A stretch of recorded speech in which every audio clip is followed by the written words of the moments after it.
Hello everyone, কেমন আছো সবাই? আশা করি ভালো ও সুস্থ। আমার পরিবারও ভালো আছে। তো আজকে ছিল দ্বাদশীর দিন। সকালবেলায় তোমাদের সাথে নতুন ব্লগটি শুরু করেছি। এখন ঘড়িতে ওই 8:30টার মতো বাজছে, তো এখান থেকে ব্লগটি শুরু করলাম। আজকে যেহেতু দ্বাদশীর দিন, সকালবেলায় স্নান করে নিই। প্রথমেই আমরা ঘরের কাজগুলো সেরে নিয়েছি, দিয়ে স্নান করে ভগবানকে সেবা দিয়েছিলাম, যেটা থেকে চিড়ে প্রসাদ, মহাপ্রসাদ এগুলো খাই। পর তো আমরা সুন্দর করে স্নান করে খেয়ে নিয়ে মুড়ি খাবো, চা খাবো, সব কিছুই খাবো। এই যে তুলসী পাতাগুলো দিয়েছিলাম, এগুলো জলে দিয়ে দিলাম, কারণ এগুলো পরে জলে দিয়ে দেবো। আর এগুলো তো আমরা খাই না। বাইরে বেরিয়ে আবারও দেখছি গাছ ভর্তি সয়না ফুল, তো এতগুলোর মতন কুড়িয়ে এনেছি। ভাবলাম মুড়ি খাবার একটু কিছু বানাবো, তাই সুন্দর করে ভাবছি আজকে এই যে সয়না ফুলের অনেক তো ভাজা খেলাম, ঝাল খেয়েছি, পোস্ত খেয়েছি, সব কিছুই খেয়েছি ঠিকই। আজকে ভাবছি একটু বেসন দিয়ে বড়া করব। কেমন লাগবে খেতে সেটা আমি নিজেও জানি না, ফার্স্ট টাইমই করব। কিন্তু দেখে একটু ইচ্ছে গেল খেতে, যে কাল থেকে যেহেতু উপোস আছি, তো কিছু একটু তেলের ভাজা জিনিস খাবো। সেই ভেবেই ফুলটি তুলে এনেছি। চলো, এটা আমি সুন্দর করে ধুয়ে নিয়েছি, আর এটা দিয়েই বড়ার মতন করে পকোড়া বানাবো। আয়না ফুলটি আবার এতটাই উপকার, যেমন এত পড়ে আছে তলা বিছিয়ে, দেখতে যেন কেমন লাগছে, যে নষ্ট হচ্ছে প্রতিদিন এত এত ফুল। 5 ঘরেও খেয়ে তুলতে পারছি না। ডাঁটা তো সবাই, জেঠিমা, শাশুড়িমা সবাই বলছে যে এত ফুল ধরেছিল, ডাঁটা গাছ ভর্তি হতো, কিন্তু এত ফুল ঝরে পড়ে যাচ্ছে যে ডাঁটা হবে কিনা তো ঠিক নেই। প্রতি বছরই আমরা খাই ঠিকই, কিন্তু এবছরের মতো এত অজস্র ফুল আমার বিয়ের পর থেকে প্রথমই দেখছি। পুরো পাতা দেখা যায় না, শুধু গাছে ফুল আর ফুল, আর সাদা হয়ে শিউলি ফুলের মতন তলা ভর্তি হয়ে থাকে। কোটা কতে কুড়িয়ে এনেছি বেসন বড়াটি আজকে প্রথমবার বানাবো বলে, না হলে প্রতিদিন ভাজা খেয়ে খেয়ে 5 ফ্যামিলিরই পুরো একবারে ঘেন্না লেগে গেছে, এত ফুল হচ্ছে। আর জানি না ডাঁটা কতটা হবে, সেটাও তোমাদেরকে দেখাবো নিশ্চয়ই। চলো, বেসন নিলাম, উপর থেকে জিরে, একটু নুন, একটু অল্প গুড় থাকলে গুড় দিতাম, কিন্তু আমার বাড়িতে আজকে গুড় ছিল না, তাই সুন্দর করে একটু চিনিই দিলাম, আর অল্প করে একটু বেকিং সোডা আর কি যেটা হয়, এটা দেবো, একটু লঙ্কার গুঁড়ো দেবো, দিয়ে সুন্দর করে ব্যাটারটা বানিয়ে নেবো। এই যে ফুলটি দিয়ে আমরা কিন্তু সবসময় হিংচের চপ খেয়ে থাকি, না হলে মোচার চপ খেয়ে থাকি, সব কিছুই খেয়েছি, কিন্তু সয়না ফুলের চপটা আমি কোনোদিনই বানাই না। আজকেই ফার্স্ট টাইম ট্রাই করব। বাজারে বিক্রি হয় কিনা সেই আইডিয়াটাও কিন্তু আমার নেই, বা আমি দেখিও না যে সয়না ফুলের চপ বিক্রি হচ্ছে।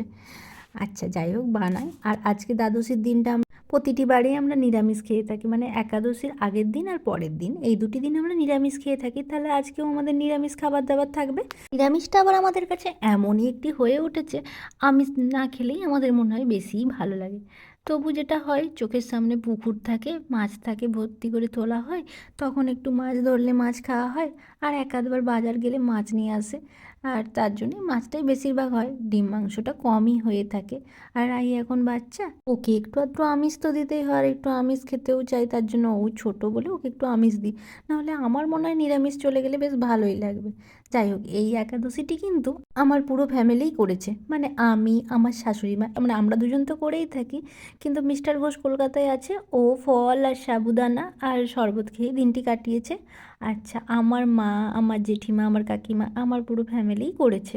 আমার মা, কাকিমা, জেঠিমা ওরা কিন্তু এই বছরের 4টে 5 একাদশী ভালো করে পালন করে, মানে পঞ্চশস্য না খেয়ে দিনটি পালন করে। কিন্তু আমরা পঞ্চশস্য না খেয়ে বছরে 24টা একাদশী পালন করি।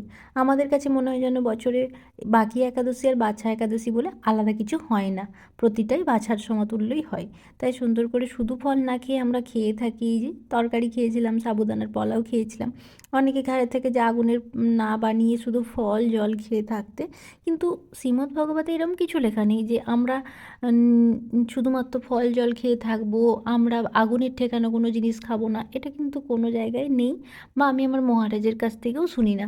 সব জায়গায় এটাই শুনেছি যে পঞ্চশস্যের মধ্যেই জিনিসটা মানে না খাওয়াই ভালো, পঞ্চশস্যের মধ্যেই একাদশীর দিনটি নিষিদ্ধ আছে খাওয়াটা। তার জন্য পঞ্চশস্য বাদ দিয়ে তুমি আলুর তরকারি খাও, পেঁপে দিয়ে আলু দিয়ে সবজিই খাও, বা তুমি সাবুদানার পায়েস খাও, বড় দানার সাবু যেটা ভালো হয়, যেটা একদমই ছোটো দানা চলবে না, ছোটো দানাটাই ময়দা পাইল থাকে।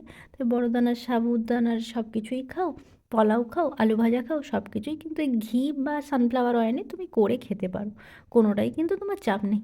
আর এই যে গল্প করতে করতে যেটা হয়, আমার সুন্দর করে কিন্তু বেসনের বড়াগুলি ছাঁকাও হয়ে গেছে।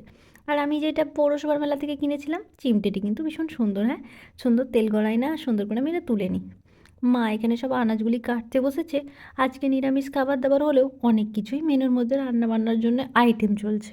কারণ আজকে দিদিভাইদের বাড়িতেই আমাদের বাড়ি একসাথেই খাওয়া দাওয়া চলবে, তাই অনেক বেগুন, অনেক শাক সব কিছুই নিয়ে মা কাটতে বসেছে। রান্না হবে এখানে একটা চচ্চড়ি, তাই শিম, আলু, গাজর মা সুন্দর করে ভাজাভাজিগুলো করে নিয়েছে, দিয়ে এখানে তরকারি বসানো হবে। এত লোকের দায়িত্ব আমি তো করতে পারি না, আমি যতটুকু পারি সেগুলোই একটু হেল্প করে দিই, যে কাটাকাটি কিছু পর্ব, ধোয়াধুয়ি এগুলো। তারপর এখানে বেগুনও ভাজতে দেওয়া হয়েছে। সব সময় ছেঁচড়া বা চচ্চড়ি বানানোর জন্য প্রতিটা সবজিই যদি পার্টিকুলারভাবে আলাদা আলাদা করে ভেজে নেওয়া হয়, তাহলে সবজির টেস্টটা আরও অনেক বেশি বাড়িয়ে দেয়। যাই হোক, খেয়ে কিন্তু সবাই অসাধারণ বলেছে এই মাছের তেলের মতো নবরত্নটি। যাই হোক, এটাতে কিন্তু মাছের তেল ছিল না, কারণ মাছের তেল দিলে তো আর আমরা খাবো না, তাই নিরামিষই বানানো হয়েছিল। সব কিছু দিয়ে, ক্যাপসিকাম দিয়ে, ধনেপাতা দিয়ে, টমেটম দিয়ে, সব কিছু দিয়ে কষে রান্নাটি করা হবে। কিন্তু প্রথমে সব সবজিগুলিকে আলাদা আলাদা করে মা ভেজে নিয়েছে, যার ফলে খুব টেস্ট হয়েছিল। এই যে একটি তরকারি নিরামিষ হচ্ছে, আমরা যদিও দুদিন মানে দুজন খাবো না, আমি আর মা নিরামিষ খাবো, কিন্তু দিদিভাইদের ফ্যামিলি তো সবাই খাবে।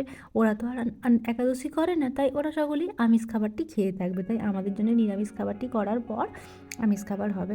এই যে শাশুড়ি মায়েদের একটা গুণ থাকে, মায়েরা সব সময় সন্তানদের কাছে বড় হয়ে থাকে, তাই প্রতিটি মাই তাদের মানে যখন বৌমাই হোক বা মেয়েই হয় রান্না করে, তখন কিছু ভুল ত্রুটি হলে তাদের মতন করে ধরিয়ে দেয়। যেমন আমার শাশুড়ি মা রান্নার দিকে তো খুবই পরিপাটি আছে, দিদিভাইকে বলে বলে দিচ্ছে কিছু ভুল ত্রুটি হচ্ছে কিনা, বা এরপর এটা করবে এইভাবে এইভাবে। বড়দের কাছ থেকে শিক্ষার কোনো শেষ থাকে না, কথাই আছে। সেটাই হয়েছে, সুন্দর করে তেলের মধ্যে পাঁচফোড়ন দিয়ে তার মধ্যে ক্যাপসিকাম, টমেটম দিয়ে সুন্দর করে কষতে থাকছে। কারণ এই রান্নাটি ছিল অসাধারণ, আর আমাদের জন্যই হয়েছিল এই নিরামিষ খাবারটি। তারপরে ওদের জন্য বানানো হয়েছিল চিকেন, কারণ ওরা আজকে চিকেনের কারিই করেছিল। চাটনি হয়েছিল টমেটোমের, তারপরে এখানে বাঁধাকপির তরকারি ছিল, বেগুন ভাজা ছিল, সয়না ফুলের ঝাল ছিল, অনেক কিছুই মেনুতে করেছিল দিদিভাই। কারণ আমরা খাবো বলে এই কটা নিরামিষ রান্না আগে করে নিচ্ছে। তো চলো, দিদিভাই এখানে রান্না বান্না করতে থাকে, আর আমি এই পকোড়ি দিয়ে সুন্দর করে দুটি মুড়ি খেয়েছি, দিয়ে তোমাদের সাথে একটু গল্প করছি।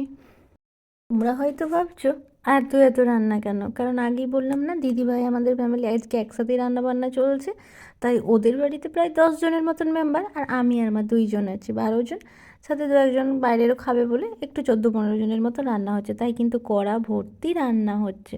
কারণ এত আনাজ থাকলেও এই তরকারিটি কম বেশি সকলের ভীষণ পছন্দের হয়। আর এই যে লোটে শাক দিয়ে, মানে চাঁপা লোটে শাক, আলু, বেগুন, শিম, বরবটি, গাজর, সব রকমের সবজি দিয়ে ভালো করে ভেজে নিয়ে তার মধ্যে ওপর থেকে দেওয়া হয়েছে শাকগুলি, দিয়ে নাড়াচাড়া করে সুন্দর করে তরকারিটা হবে।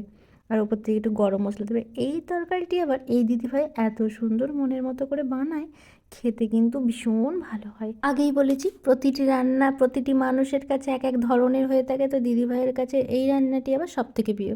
দেখে নিল উপর থেকে সিদ্ধ হয়ে গিয়েছে, এরপর নামিয়ে নেবে তরকারিটি। তারপর আমাদের জন্য যেহেতু নিরামিষগুলি আগেই করে নিচ্ছে, এই যে বাঁধাকপিটি কুটে টুটে ধুয়ে দিলাম, তো বাঁধাকপিটিও নিরামিষভাবে মানে রান্নাটি কমপ্লিট হয়েছে।